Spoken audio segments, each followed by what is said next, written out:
sommaire de cette édition violence post-électorale en Guinée, le ministre de la Sécurité a affirmé que le gouvernement retient des informations sur d'autres actes pour éviter d'attiser les violences. Dans un communiqué publié dans la nuit de mercredi à jeudi, le président de la Commission de l'Union africaine a fermement condamné les violences de mardi à Lagos, qui ont fait 12 morts selon Amnesty. Et puis en Égypte, des bus électriques ont été conçus pour visiter les pyramides du plateau de Gizeh. C'est le ministre du Tourisme et des Antiquités qui a inauguré le service des matériels roulants. Voilà pour les titres. Bienvenue à tous. Après un séjour médical aux Émirats arabes unis, l'ancien président malien Ibrahim Boubacar Keïta, renversé mi-août par un coup d'État militaire, est rentré ce mercredi soir à Bamako. Son départ à l'étranger pour des soins avait été envisagé peu après sa chute, à la suite, selon ses médecins, d'un court accident vasculaire cérébral AVC. Les militaires avaient expliqué avoir autorisé son évacuation sanitaire pour des raisons humanitaires pour une durée maximum d'1 mois, un délai extensible uniquement sur avis médical et qui ne pourrait excéder 3 mois, auquel cas le suivi médical se fera au Mali. Sous pression de la communauté internationale, les auteurs du putsch se sont engagés à rendre le pouvoir à des dirigeants civils élus au terme d'une période de transition d'une durée maximale de 18 mois. Un président de transition a été nommé ainsi qu'un premier ministre, tous deux des civils. Les colonels se sont néanmoins réservés les postes clés dans le gouvernement de transition. La Guinée, qui attend les résultats de la présidentielle de ce dimanche, a vécu ce mercredi une escalade des violences post-électorales qui ont fait 9 morts depuis que le leader de l'opposition, Cellou Dalein Diallo, s'est déclaré vainqueur au lendemain du scrutin. Tout en s'exprimant sur ces troubles post-électoraux, le ministre de la Sécurité a affirmé que le gouvernement retient des informations sur d'autres actes pour éviter d'attiser les violences, notamment les violences communautaires. 4 corps à Conakry, 4 corps de victimes d'armes à feu ont été déposés dans les morgues de l'hôpital de Donka et de Ignazdine. 1 mort par arme blanche et 2 autres par arme à feu calibre 12 ont été enregistrés à Kissidougou. Là, on vient de m'annoncer qu'à Koya, un citoyen de la localité a été abattu au calibre 12. Un policier a été lynché à mort à Bambeto et un autre poignardé à la cimenterie. Ces jours ne sont pas en danger pour le moment et plusieurs autres agents des forces de l'ordre ont été blessés, certains grièvement. Je dois signaler que ces agents, notamment les 2 qui ont été grièvement blessés et l'autre qui est mort, ils étaient totalement dépourvus d'armes létales. S'agissant du domicile de M. Cellou Dalein Diallo, c'est pour des raisons de sécurité, de part et d'autre, qu'un dispositif est mis en place. Et la suite des événements vous en donnera sans doute plus, mais je ne souhaite pas m'étendre sur cette partie-là, parce que la situation est suffisamment tendue pour ne pas rajouter des informations qui pourraient exacerber les tensions. Je dois dire qu'il existe d'autres actes qui sont en train d'être menés actuellement sur le territoire national, que nous retenons volontairement, justement par responsabilité, pour ne pas attiser les violences, et notamment les violences communautaires. Et parlant justement du leader de l'opposition, Cellou Dalein Diallo, il a appelé ses partisans à continuer le combat jusqu'à la victoire. Il a lancé cet appel après s'être déclaré vainqueur d'une élection à fort enjeu avant l'annonce des résultats officiels. Cellou Dalein Diallo a également appelé les forces de défense et de sécurité à faire preuve de retenue après des jours de troubles qui ont fait au moins 10 morts. Maintenant, il s'agit pour nous tous de lutter pour préserver, pour défendre notre victoire. Et vous savez qu'elle est menacée par Alpha Condé, qui n'a pas eu de lecteurs, mais qui a une armée de fraudeurs. Ils ont transformé les suffrages que vous avez exprimés en notre faveur en faveur de Alpha Condé. Nous ne devons pas l'accepter. Vous vous battez déjà de façon héroïque à Conakry et à l'intérieur du pays. Malgré la répression sauvage, malgré les arrestations arbitraires, malgré les intimidations, le combat est héroïque et il sera inévitablement victorieux.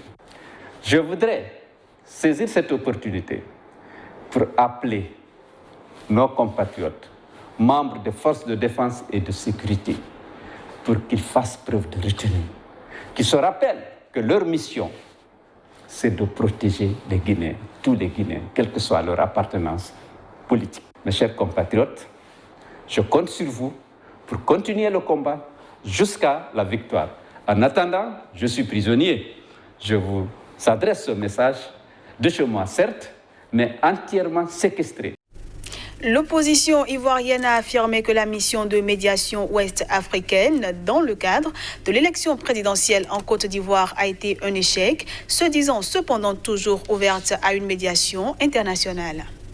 La mission de la CEDEAO en Côte d'Ivoire, après avoir rencontré les différents acteurs, a exhorté les candidats à la présidentielle du PDCI et du FPI à reconsidérer sérieusement la décision de boycotter l'élection et l'appel à leurs partisans à se lancer dans la désobéissance civile pour protester contre le processus électoral. L'opposition a été invitée à œuvrer de façon sérieuse pour parvenir à un consensus sur le processus électoral. Les partis de l'opposition jugent d'échec la médiation de la mission ouest-africaine.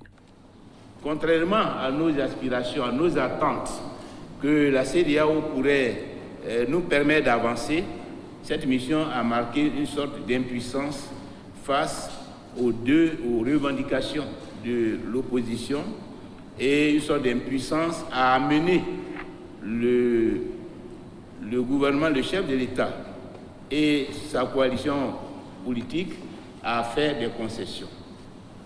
Nous réitérons notre disponibilité et notre ouverture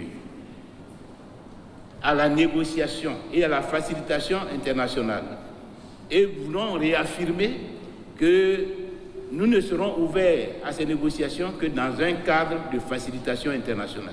Pascal Affi-N'Guessan a appelé ses militants à rester actifs dans la désobéissance civile en vue de la présidentielle du 31 octobre et a insisté qu'elle doit s'intensifier de façon pacifique suite aux violences qui secouent le pays ces derniers jours.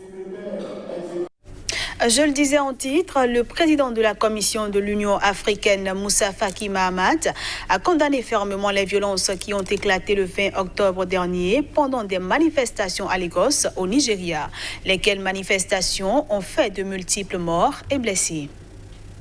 Incendies, heurts, coups de feu sporadiques, la situation restait extrêmement tendue ce mercredi à Lagos, au lendemain de la répression de manifestations pacifiques qui ont fait 12 morts selon Amnesty et suscité la réprobation internationale. Le président de la Commission de l'Union africaine, Moussa Faki Mahamat, condamne fermement les violences. Mais il ne fait aucune allusion au fait que l'armée est accusée par de multiples sources d'avoir ouvert le feu sur des manifestants pacifiques. Le président de la Commission a appelé tous les acteurs politiques et sociaux à rejeter l'utilisation de la violence et à respecter les droits humains et l'état de droit.